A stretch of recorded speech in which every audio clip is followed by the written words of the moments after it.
Sa press briefing kasi kahapon sa House of Representatives, sinabi ni House Impeachment Spokesperson Attorney Antonio Odi Bukoy na maaring maapektuhan ang investor confidence kung masyadong matagalan ang proseso sa impeachment ni Vice President Sara Duterte.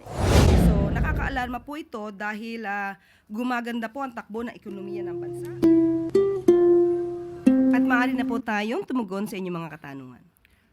Thank you, Yusek Claire. First question, Claire Pardilla, PTB4.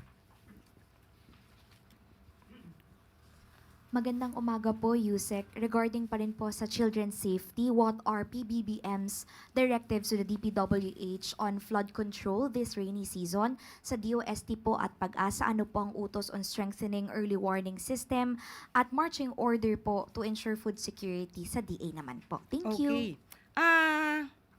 Sinabi naman po at siniguro ni DPWH Secretary Bonoan na sinisimulan po nila ang pag-construct itong mga projects po para sa flood control at matagal na po kasi itong direktiba ng Pangulo. At marami na rin po sila nagawa at natapos ng mga proyekto para po maibsan ang problema sa baha. Nandito na po ang nagawa na po nila yung 2,339.73 square meter concrete slope protection sa kahabaan ng Bagak Mariveles Road in Batasan. And at the same time, sinabi rin po niya na nag-develop na rin po sila ng master plan for each of the 18 major river basins. So, kanya-kanya pong master plan po ito according to specific characteristics at ang pangangailangan ng bawat area.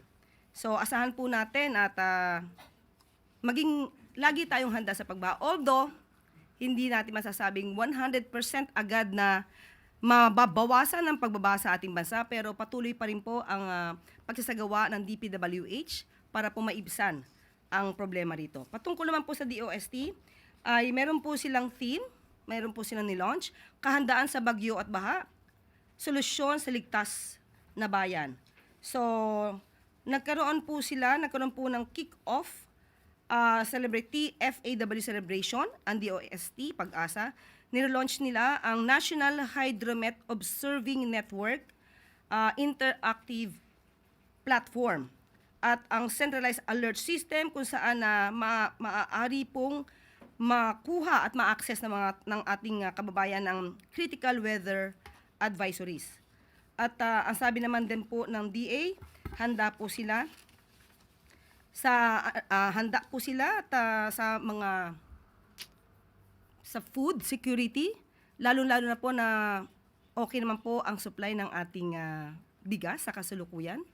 At maliban po dyan, pati po yung DSWD, sinabi po nila na handa rin po sila sa feeding program. At pati po ang DOH, handa po sila sa programa nila na Taob, Taktak, Tuyo, Takip at ang alas 4 kontra mosquito. Dahil sa panahon po ng tag-ulan, marami pong nagiging sakit dulot ng pagbaha. Maraming salamat, Clay. Next question, Ann Soberano, Bombo Radyo. Yusek, good morning. Reaction lang po ng Malacanang. Sa press briefing kasi kahapon sa House of Representatives, sinabi ni House Impeachment Spokesperson Attorney Antonio Odi Bukoy na maaring maapektuhan ang investor confidence kung masyadong matagalan ang proseso sa impeachment ni Vice President Sara Duterte. Okay, mismong nasa business sector na po ang naaalarma sa nangyayari dito sa Senado patungkol po sa impeachment trial.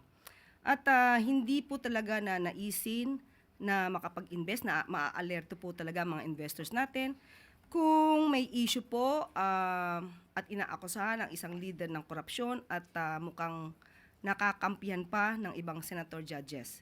So nakakaalarma po ito dahil gumaganda po ang takbo ng ekonomiya ng bansa.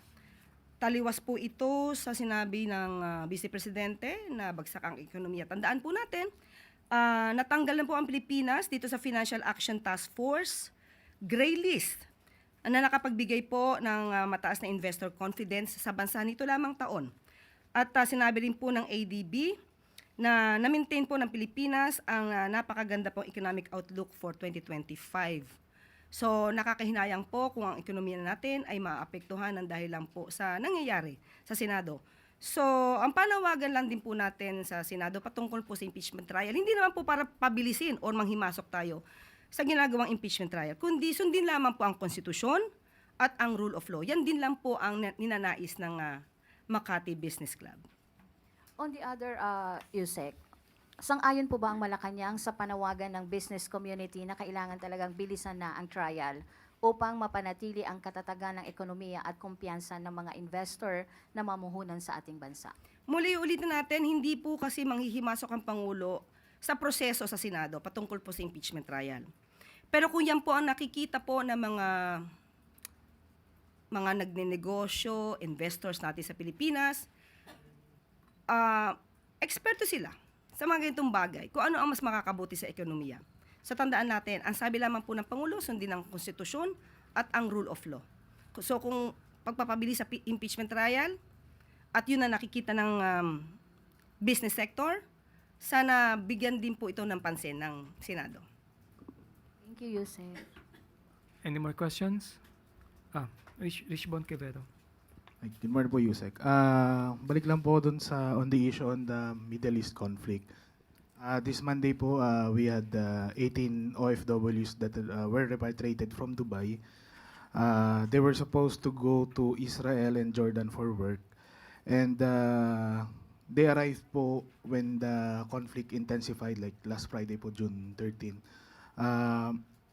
Is there a responsibility on the part po ba of, reaction lang po from the palace, is there a responsibility on the part of the Bureau of Immigration and the DMW and other related agencies na hindi na dapat sila pinatuloy as they were needed to be repatriated po since they were originally going to Israel and Jordan? Siguro po titignan natin ng masinsinan kung ano po ang nangyari dito dahil sabi nga po kanina ng Pangulo, yung repatriation po ay voluntary din po sa mga kababayan natin. So titignan po natin yung sitwasyon, may pagkukulang po ba ang Bureau of Immigration at napayagan at hindi po tayo agad-agad manghuhusga muna. Tignan po natin ang detalye. Thank you po, Yusek. Thank you, Rich Bon. Follow-up question, Maricel Halili, TV5. Yusek, magandang umaga. Any update po dun sa 17 local officials kung nakatawid na sila dun sa Jordan from Israel and kailan yung target na maibalik na sila? Sa ngayon po, wala po akong update at maya-maya lamang po, tatry po natin makontak po si Secretary Kakdak kung ano pong pinaka-latest at ibibigay ko po sa inyo ang pinaka-detalye once na nakuha ko na po ang papel patungkol dito. Thank you, Mase. At bago tayo magtapos, kakulangan sa mga classrooms at iba pang aspeto sa sektor ng edukasyon, agarang aaksyonan. Sa isang podcast interview, ipinabatid ng Pangulo ang kanyang pagkagulat sa kasalukuyang estado ng edukasyon sa bansa. Ayon sa assessment na pinangungunahan ni Education Secretary Sani Angara, napag-alaman ang kabuuang extent ng kakulangan sa education sector. 160,000 classrooms ang kulang sa ating mga paaralan. Paano nangyari yon? Yan ang pagtatakang tanong ni Pangulong Marcos Jr. Kaya malaking katanungan kung ano talaga ang ginawa ng mga naunang namuno sa kagawaran. Malaki pa ang dapat punan upang mapaganda ang edukasyon sa bansa bilang hakbang. Binigyan ng direktiba ng Presidente ang DPWH na pabilisin ang pagpapagawa ng mga karagdagang classrooms. Sa usapin naman ng graduate readiness, inatasan ng Pangulo ang DepEd at iba pang sangay ng gobyerno na ayusin at pagbutihan pa ang K-12 curriculum. Ito'y para maihanda ang mga estudyante na graduate ng grade 12 kung sakaling naisin nilang makapagtrabaho dito o sa ibang bansa. At dito na po nagtatapos ang ating press briefing ngayong araw. Magandang tanghali para sa bagong Pilipinas.